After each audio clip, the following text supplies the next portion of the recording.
the biggest thing, is we offer mortgages for global investors without needing any US credit history. Or we don't even look into their foreign income, their foreign assets. All we are concerned about is the rental income that the property generates. So the way we qualify you is based on the property's income versus your personal income or assets. So till the property can generate enough income to cover its mortgage payment, you're good for the loan. And being a foreign national, having no US credit score, the risk overlay is only around 0.5 to 0.75% on the interest rate. So you're only paying 0.5% higher or 0.75% higher than a US person taking out the same loan. So it's highly, highly competitive, right? And again, that's another aha moment. Not only, they can invest in US real estate, they can invest in US real estate at a very competitive rate and term. Welcome to the Real Estate Mogul MD podcast. Thanks for tuning in and taking control of your financial future.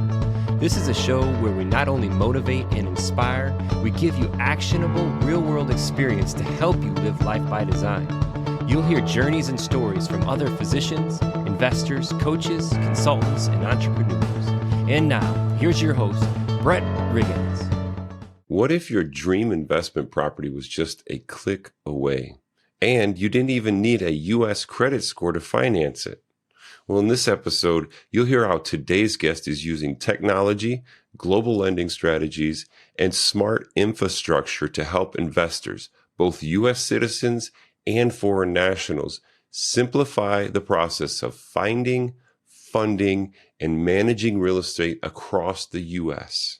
Today, I'm joined by Amresh Singh, founder and CEO of HomeAbroad and Ziffy, and one of the leading voices in prop tech and non-QM mortgage solutions. With more than 14 years experience in international lending and real estate strategy, including time as senior executive at HSBC, that's a bank, Amresh is helping reshape how investors approach U.S. real estate from anywhere in the world. So here we are, just a click away. Let's get into this. Amresh, welcome to the show. Man, I love asking this question. How does it feel to be Amresh today? It feels wonderful. Every day brings new challenges, new things, right? And it's all about, what the day brings in. And, if you're up for the fight, to make it a great, great day. And so here I am making it a great day. That's awesome. And that perspective of gratitude helps us stay focused on that, because it's not all sunshine and rainbows, especially when you're an entrepreneur, especially in fintech, prop tech, all these wonderful worlds that you're in. I'm excited to talk about. There's problems, but there's always solutions. So just attacking the day. And when you get frustrated, just pulling back and refocusing on gratitude. What are you grateful for? And if you could start every day just with that smile, like when I asked you that question, the day is going to be good. We're going to have challenges, but we're ready to rock and roll. So I'm excited to jump into this conversation. Not to give a full background of, you're not a doctor, right? You're not a physician. You are entrepreneur, right? Mm-hmm. So what Absolutely. led you to launch HomeAbroad and Ziffy? What problem were you seeing in the market? Like, where did this come from? Yeah, that's a great question, bro. Right. So, I'm originally from India, right? And I moved to the US 10 years back, working for a big multinational bank, right? And when I came in over here, it took me, I consider myself as educated, smart, someone that can make money work for itself, right? And having all that knowledge and awareness, I waited for, 5 years to buy my house in the US, right? And looking back, realized had I invested in my real estate, as soon as I could have financially, viable, right? I could have made so much wealth in equity, right? And I kind of let go of that opportunity just because of lack of knowledge and awareness. And I realized, that's not me. There's so many people who are in my shoes who don't take advantage of the wealth building opportunity that the US real estate provides, and the advantages of US real estate, which even Americans don't realize who live and work in the US, right? So first founded HomeAbroad to help global investors invest in US real estate, and we'll a little bit talk about why US real estate and why it makes sense, right? It's probably one only real estate market in the world where you can generate cash flow with leverage, right? Which means 20-25% of your money helps you buy 100% of the property, and rent covers mortgage. Not only rent covers mortgage, it generates you excess cash flow. So, you're generating cash flow with leverage, plus your money is growing or appreciating, in every year, right? It doesn't happen in most markets around the world, right? So that knowledge, first I was kind of looking inwards and say, okay, global investors or people moving to the US newcomers don't know about this. So hence founded HomeAbroad, to help global investors, newcomers buy real estate in the US. And then I realized, this knowledge is not even accessible to most Americans, right? Only 8% Americans own investment property. And, thought, okay, we have to democratize this. We have to kind of come up with a platform like the Zillow for investment properties that can help you understand why you should invest in real estate, So that's kind of my journey, started with HomeAbroad, realized that this problem is bigger, more than just global investors. And then we expanded into Ziffy to serve both local and global investors investing in US real estate. Beautiful, beautiful. And you've helped global investors across 40 plus countries. You mentioned it there just a second ago. What draws international buyers to the US real estate market specifically? And you mentioned the leverage piece, right? Is that the only thing that draws people to invest in the United States real estate? 30-year fixed rate mortgages. We have been used to it. We take that as default. But you'll be surprised to know, Brad, 30-year fixed rate mortgages is a US thing. It does not exist in most places around the world. Right? You have adjustable rate mortgages where, your rate is going to be fixed for a certain time and it will adjust based on the, interest rates, determined by the central bank of that particular country. Right? In the US, you can lock into your mortgage payment for the term of the loan, which is a 30-year period. Plus, because of the longer amortization period, your monthly payments are lower. Right? So if I'm a landlord, right, or even if I'm paying my mortgage payment, I don't have any payment shock. I know that my payment is going to be X for next 30 years. Right? It simply does not exist in most markets around the world. Now, combine that with high rental yields in the US. In the US market, the demand for rent is high. Right? In most markets around the world, the average rental yield is 8 to 10%. If you buy in right market, it can go up to 12 to 14%, which is great, right? So combine high rental yields with 30-year fixed rate mortgages, you're looking at a great wealth building tool. Because now what's happening is your rent covers the monthly mortgage payment that you're going to make, which is your principal, interest, taxes, insurance, HOA, if any. So combine all that together, which is your monthly mortgage payment. In most markets, if you buy in the right market, the rental income that you will make on that particular property is going to be higher than that mortgage payment. Now, what that means is on day one, you're generating cash flow. So you're using leverage, which means you're only putting 20% of your money to buy 100% of the property, right? And the property starts generating you cash flow on day one. So the return on your money that you put in is high. Plus, that money is compounding, right? Because you're going to increase your rent every year, right? The property price is going to, increase, general property appreciation, every year, right? So if you take into effect of cash flow plus property appreciation, your return on year one on an average basis in most investments is going to be around 25 to 30%, which is great, right? Next 4 or 5 years, you're going to be over 100%. I don't know any asset class that gives you returns like this. But at the same time, in US, we have something called a cash out refinance, which means your money that you're seeing in your property appreciating is not just paper money. You can tap into that equity, right? You can do something called a cash out refinance. For example, I bought a property for $400,000 in year one, right? It gave me cash flow. Everything is going well. 3 years down the line, the property value is say $450,000, right?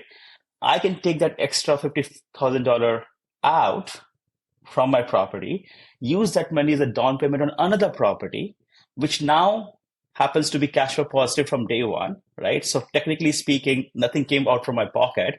The equity that I gained on my first investment helped me put down payment on my second investment, which in turn is cash flow positive on itself because rent is covering mortgage on that one, right? And you can kind of, rinse and repeat this process to build a portfolio of investment properties. So the first property you bought help you buy the second property and then repeat that cycle, right? Mm-hmm. So, it helps you create this generational wealth, which people just don't know about. Right. It's like a broken record to me hearing this and being able to talk so much to the awesome guests that come on. And I hope that the listeners are hearing this too. And just in the last episode that we recorded, it was said to be the greatest financial gift that's given to everybody in the United States is the 30-year fixed, the greatest financial gift. And it gives me goosebumps. And I said it the last show too, and it gives me goosebumps when you come to that realization that this is something that we take for granted. And when you come internationally, you see this because that 30-year fixed, we talked about it last episode too, is awesome. You called it payment shock. There's no payment shock. It's fixed. It's going to stay. So as inflation happens, that appreciation happens, it actually squashes your loan to value ratio that you have on the property. It is such a cool thing, such a cool thing. So yeah, you hit it right on the nose. And that's, I think, having that new perspective of, coming from a different country and seeing that, because we're born here, we take that for granted. Yeah, right. We just take it for granted. For physicians who are born outside of the U.S. and still have international financial ties, what are some of the unique challenges and opportunities in getting started with U.S. investing? You know what? And that's the part that we pride, in kind of solving for, right? Because at the end of the day, it should be a common sense underwriting, right? So if someone who is abroad, right? And that was kind of our clientele, 90% of our clients today are still foreign nationals, someone who is not living and working in the US and they're investing in US real estate. For us, it's about education, right? So we educate them wise. Everything that we just talked about, Brett, right? This is an aha moment for them, right? So when they hear about 30-year fixed rate mortgages, right? High rental yield, rent covers mortgage. It simply does not exist in their home country. In most scenarios, when you're investing in real estate, in the home country, for example, I'm originally from India, right? So I'll take the context from India, that you're buying an investment property all in cash. So 100% of your capital goes towards the purchase of that investment property. There's no leverage, right? And the rental yields, if you're trying to rent that property out, your mortgage payment is actually going to be much higher than the rent you're generating. So you're in a hole every month, but you're banking on property appreciation. That's the only way for your return on your capital that you're investing, right? You've tied a big amount of capital, and the only way for you to kind of get a return on that investment is the property appreciation. But still, people in India, for example, invest in real estate. Around the world, real estate is kind of, the diversification bucket. I've invested in stocks. Now what? How do you diversify your investment? You go and invest in real estate, right?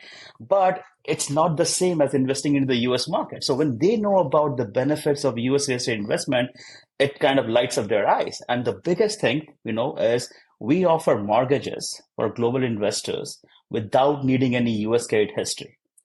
Or we don't even look into their foreign income, their foreign assets. All we are concerned about is the rental income that the property generates. So the way we qualify you is based on the property's income versus your personal income or assets. So till the property can generate enough income to cover its mortgage payment, you are good for the loan. And being a foreign national, having no US credit score, the risk overlay is only around 0.5 to 0.75% on the interest rate. So you're only paying 0.5% higher or 0.75% higher than a US person taking out the same loan. So it's highly, highly competitive, right? And again, that's another aha moment. Not only, they can invest in US real estate, they can invest in US real estate at a very competitive rate and term, to acquire and take advantage of the, benefits that US real estate offers. The challenges to me then, what I'm hearing is it may be difficult to qualify in certain places, being an international investor. And it sounds like to me, this is what the Ziffy does, right? That's what you're talking about with qualifying, just a little higher interest rate to take that challenge and turn it into an opportunity to invest here in the U.S. What I love about this is it kind of steps us into this idea of a qualifying mortgage and a non-qualifying mortgage. Many of our listeners are scaling and eventually hitting a financing wall. How are non-QM mortgages different from conventional products?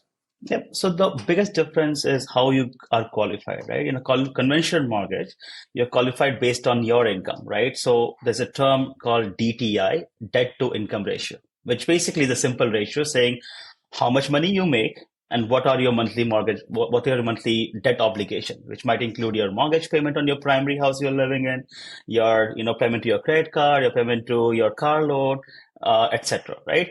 So, technically speaking, I am for a regular real estate investor, right? So I have a primary house that I live in, right?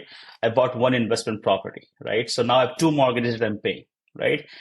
When you tend to expand your portfolio to a third investment property and you go to a bank or a credit union for an investment property loan, they're going to look at your income, right? And most likely, you are like making a W-2 paycheck, right? So they're going to look at your income and say, okay, you're making one mortgage payment, you're making another mortgage payment, right? In most scenarios, your rental income that you're generating, you're right. If you're a regular real estate investor, you're also writing off some of those, day-to-day expenses, right? So that income might not qualify, right? So you hit a wall, when you're trying to qualify based on your income and debt to income ratio, right? Now, where the non-QM mortgages come into play, specifically what we call a DSCR loan, debt service coverage ratio loan, right? Is we say, okay, we know you are taking this mortgage out to buy an investment property.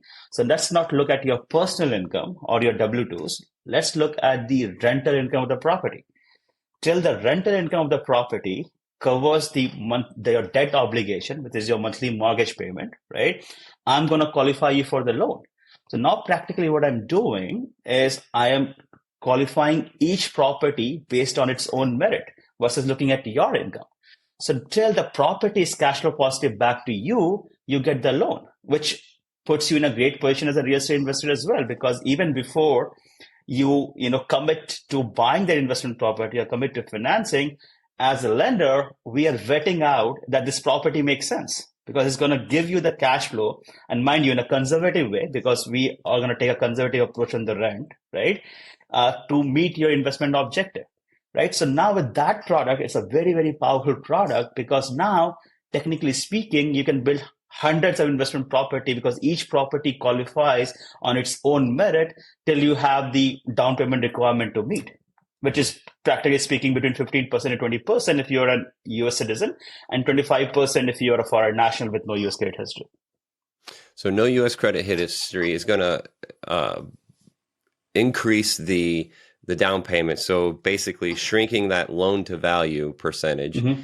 And then you're going to get a little higher interest rate as well, too. But when we're talking about this DSCR loan, these non-QMs, it makes me think about ownership, too. So the thing I like about going in this space, we're kind of getting away from this debt to income ratio, the DTI ratio. And then when I step across into the world, another thing I think is unique in the United States, is probably like that in other areas, too. But the way that we title these properties, personal name versus LLC, especially for asset protection and lending. How should have, in your opinion, you're not an attorney, you're not, an accountant, but from your experience, how should investors think about structuring ownership? You should always vest in the LLC. That's what we tell our investors as well. You should keep the LLC, for our listeners who don't understand, difference between owning the property in your own name versus vesting the title in an LLC, right? When you are investing in real estate and the idea is for you to, have tenants, in the property, right? It just gives you additional layer of security that someone is not going to sue you. We live in a litigation-rich country, right? And last thing you want is someone to sue you and come after your personal assets, right? LLC gives you that protection, right? Because now it's keeping your assets, personal assets, separate from this entity that owns the investment property. So it's a good way for you to shield your personal income and assets separate from the LLC that owns the investment properties. Because ultimately you're running this as a business, right? And you got to keep that business mentality in, and your personal and business should be separate. So always, when you're buying investment property, that's what we tell our clients as well. Vest the title in an LLC to protect yourself from any liabilities. Yes. And what's lovely about these DSCRs are commercial loans, so you can take them in an LLC name. Absolutely, right? So we underwrite on individual, right? So you will be on the you'll be the borrower on the loan file, but the title, will be vested in the name of the LLC. Right. So, and we allow that, right? Plus, I think one another common, myth is, the DSCR loans, the rates are going to be higher than a conventional loan, which is not the case. It's highly, highly competitive. When you walk into a bank, right, and ask for an investment property loan, it's going to be higher than what you'd pay for your primary mortgage or primary home loan, right? The difference between an investment property loan, a conventional investment property loan versus a DSCR loan in terms of rate is very, very competitive. It's not like you're paying 1% higher for a DSCR loan, or in most situations I would say it's very identical as well, right? So there's not much downside to getting a DSCR loan or investor cash flow loan, as we like to call it, to finance your next investment property versus a conventional loan.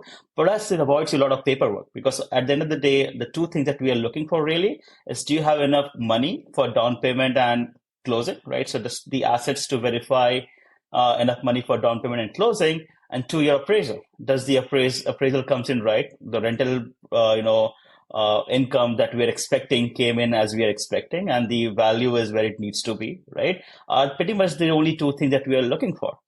Plus, for whatever reason, if the rent comes in lower, say the rent covers only 90% of your mortgage, it doesn't mean that you're not going to get the loan. You're still going to get the loan.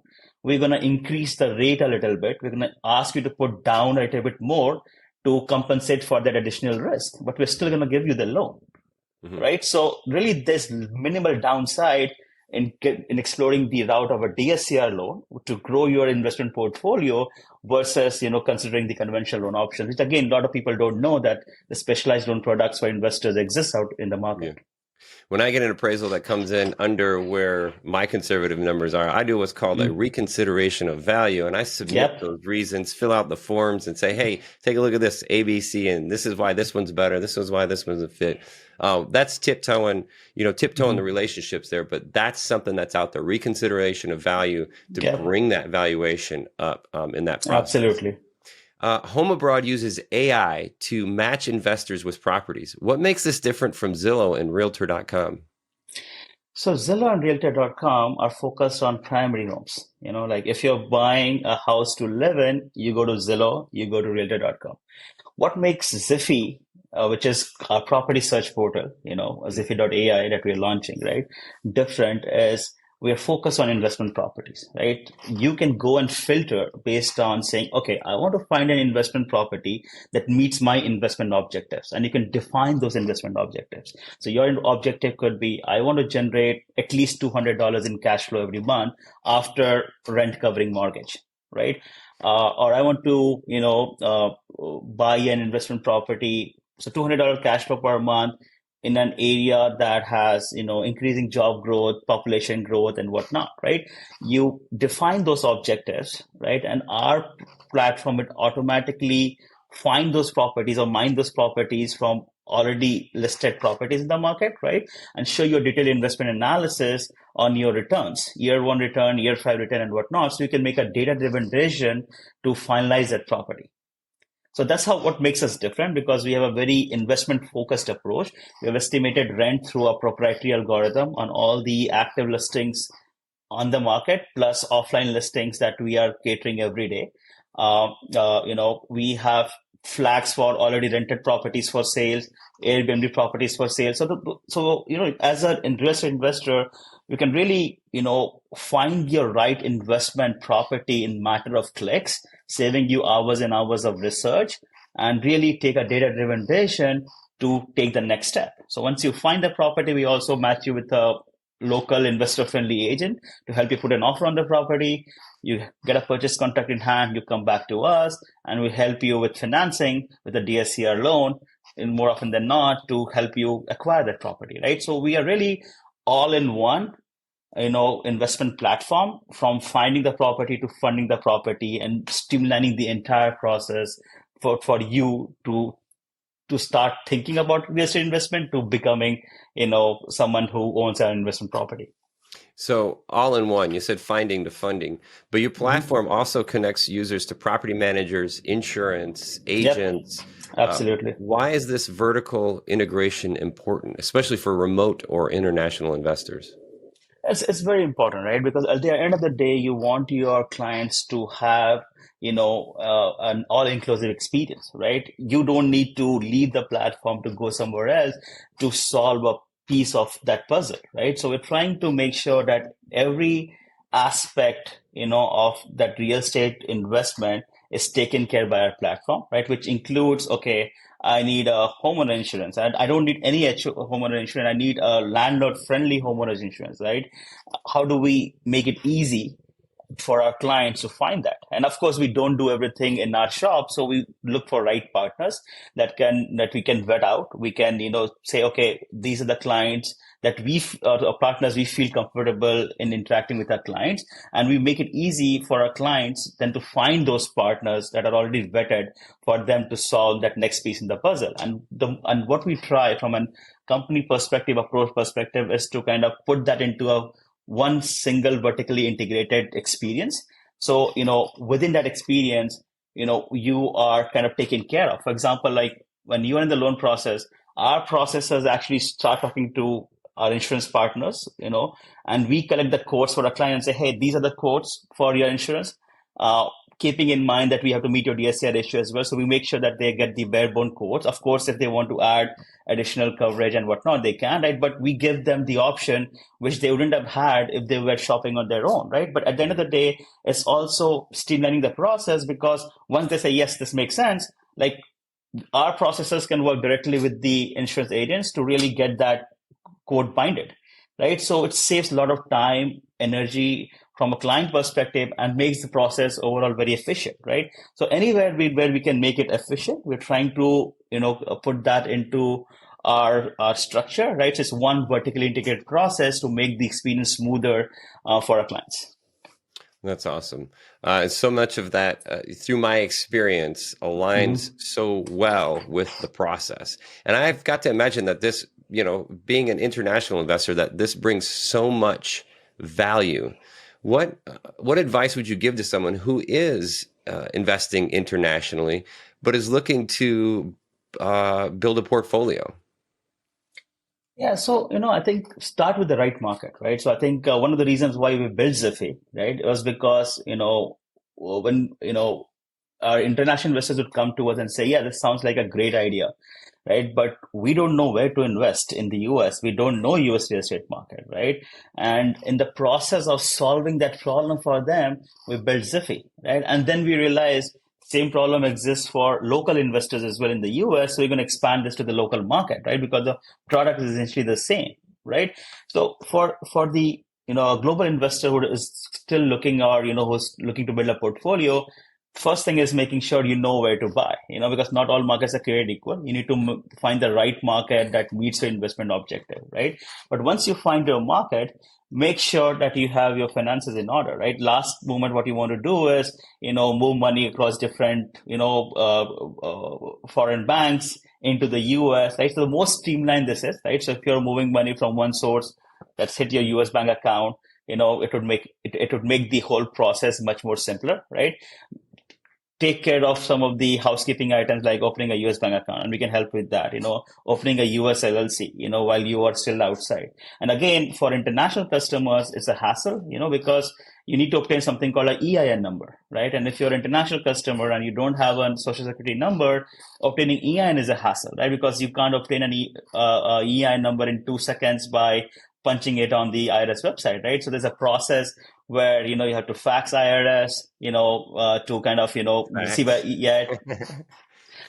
Trust me or not, Brad, like people, I know. the alternative is mail, snail Yeah, mail, and yeah, they would get the EIN number in 4 months. By that yeah, time, the boat has sailed. So we actually help our clients, faxing the form. We fill it out the form, we fax the form to IRS, receive EIN number on their behalf within a week, like versus 4 to 6 weeks, that would have it taken them if they were doing this thing on their own. So we have tried to kind of streamline the entire process for them to make it efficient. But these are the housekeeping items that you should, kind of make sure you are taken care of before you start investing in the US. Get a US bank account, establish a US LLC, right? Make sure that your finances are in order, and find a good market for you to invest in. yeah.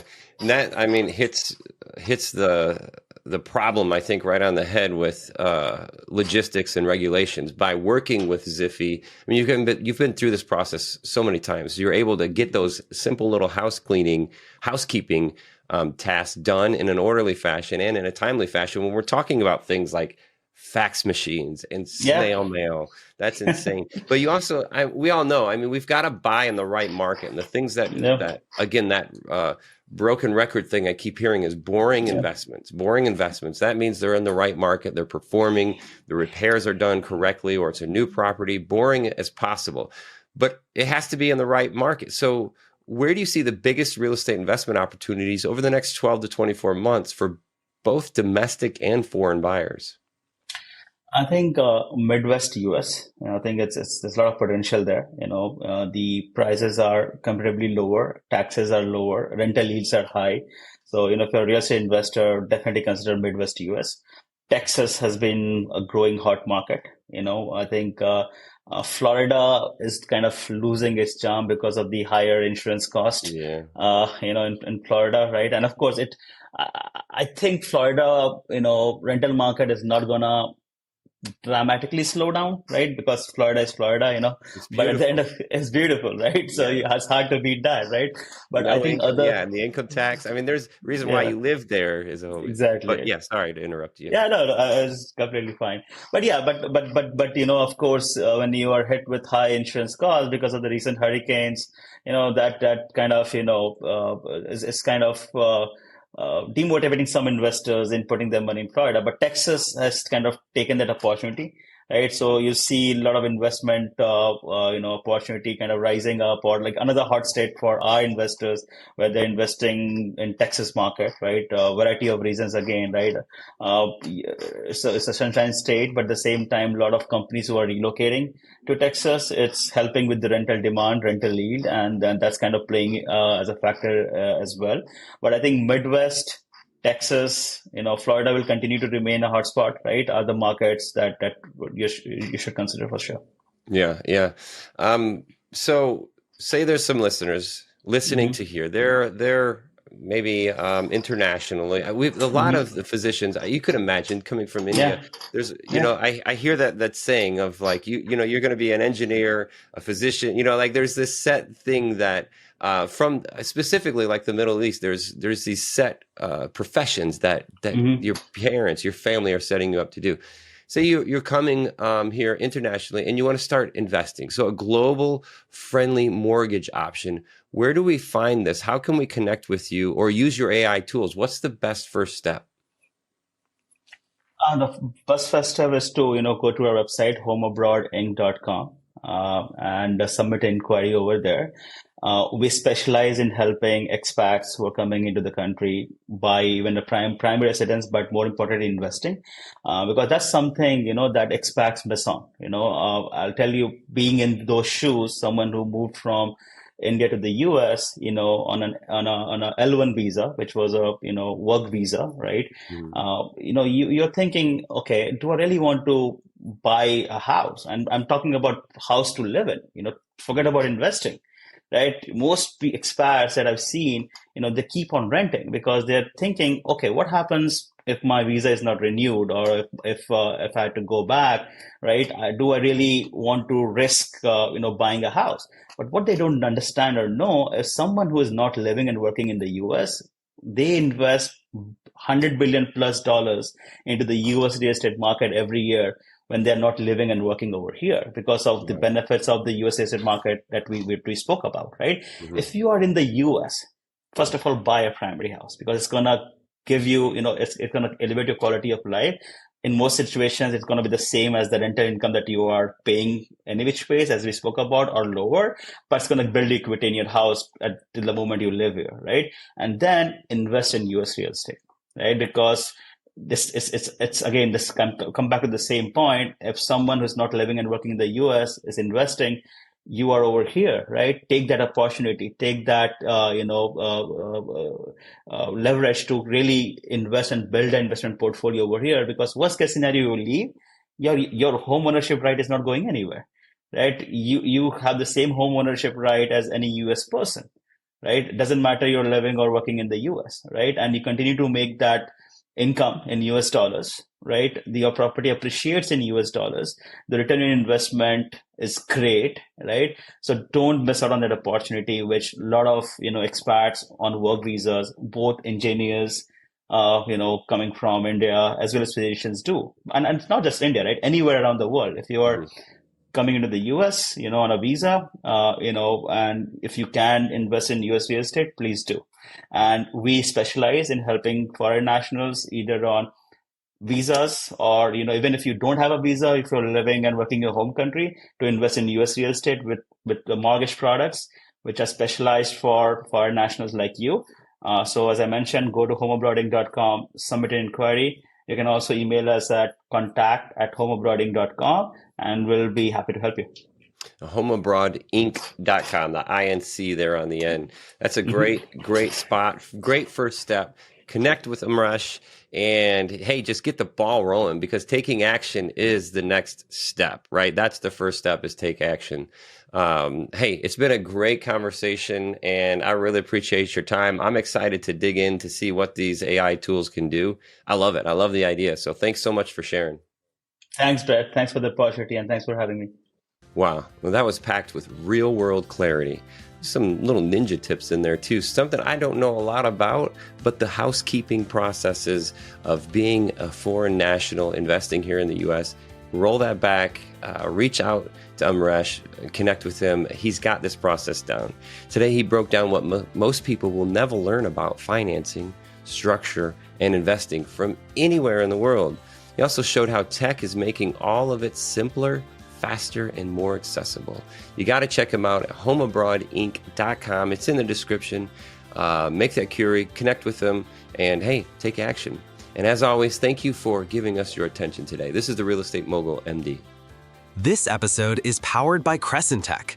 If you are looking for a CRM built for real estate investors, discover Streamline REI by Crescent Tech. Simplify, automate, close faster.